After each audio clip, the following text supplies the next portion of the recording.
Pakistan versus India tomorrow big match. 6:30 बजे match शुरू होगा। बारिश भी इंटरफेयर कर सकती है। मामला क्या है, कौन कौन सी तब्दीलियां मुतवक्को हैं, होनी चाहिए। क्या पाकिस्तान इंडिया को हरा सकता है? पाकिस्तान बिल्कुल इंडिया को हरा सकता है, वन साइडेड कर सकता है।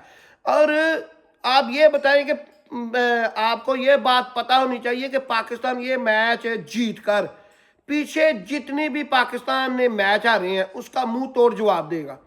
सबसे पहली बात, एक बैट्समैन था जिसकी वजह से पाकिस्तान इंडिया को हरा नहीं सका एशिया कप में, वो था Abhishek Sharma. New young blood था और वो बहुत ज़्यादा फॉर्म में था।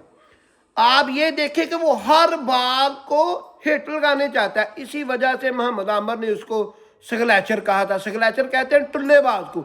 इस पर बहुत ज़्यादा बकवास की जा रही है, बहुत ज़्यादा बातें की जा रही हैं। ये नहीं पता कि इंडिया का अब्बू है मोहम्मद आमर, जिसने चैंपियन ट्रॉफी में विराट कोहली, रोहित शर्मा और वो जो खब्बा है उसको आउट किया था और सारी स्ट्रॉन्ग इंडियन बैटिंग लाइन की कमर तोड़ के रख दी थी। सारी इंडिया ने 337 के मुकाबले में 160 नहीं किया था और आउट हो गई थी। ये था वो मोहम्मद आमर। और इंडिया बीट हो सकता है। मेरी ये दुआ है कि अभिषेक शर्मा कल का मैच खेले, ठीक हो जाए, कल का मैच खेले। क्योंकि कल को ये ना कहें कि अभिषेक शर्मा बीच में होता तो हम मैच जीत जाते। अभिषेक शर्मा को भी खेलना चाहिए।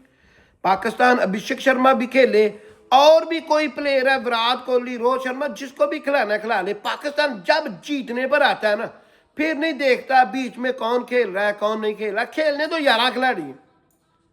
और दूसरी बात, पाकिस्तान के स्पिन बॉलिंग अटैक से वो बहुत ज़्यादा परेशान है और घबराए हुए, स्पेशली सैम अयूब से, अबरार अहमद से, और सबसे ज़्यादा स्पेशल उस्मान तारक से। इतनी ज़्यादा डिबेट हो रही है ना पाकिस्तानी बॉलिंग अटैक से।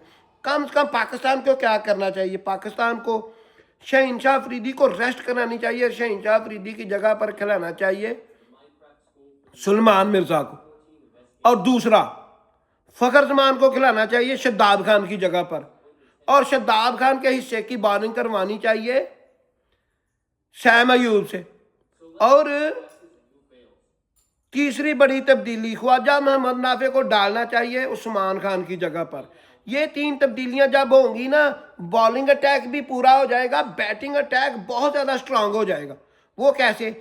फ़खर जमान को आपने करवानी है ओपनर, वो भी साहबजादा फरहान के साथ। साहबजादा फरहान, फ़खर जमान, तीसरे नंबर पर सैम अयूब, चौथे नंबर पर बाबर आजम, 5वें नंबर पर सुलेमान मिर्ज़ा, 6ठे नंबर पर ख्वाजा नाफे, 7वें नंबर पर मोहम्मद नवाज, 8वें नंबर पर फ़हीम अशरफ, और आगे आपकी बैटिंग लाइन स्ट्रांग हो जाएगी। ये वो बैटिंग लाइन है, अगर खुदा न खास्ता बारिश भी आई तो कम ओवरों में ये आपको बहुत ज़्यादा एनर्जी देंगे। और मेरा ये दिल चाह रहा है, मेरा दिल कह रहा है कि अल्लाह के हुक्म से पाकिस्तान ने कल का मैच जीत जाना है। और मैं पाकिस्तान को अल्लाह के हुक्म से सेमीफाइनल तक देख रहा हूँ। चैनल को सब्सक्राइब कर दे, वीडियो को लाइक कर दे, दुआओं में याद रखें। अल्लाह हाफिज़।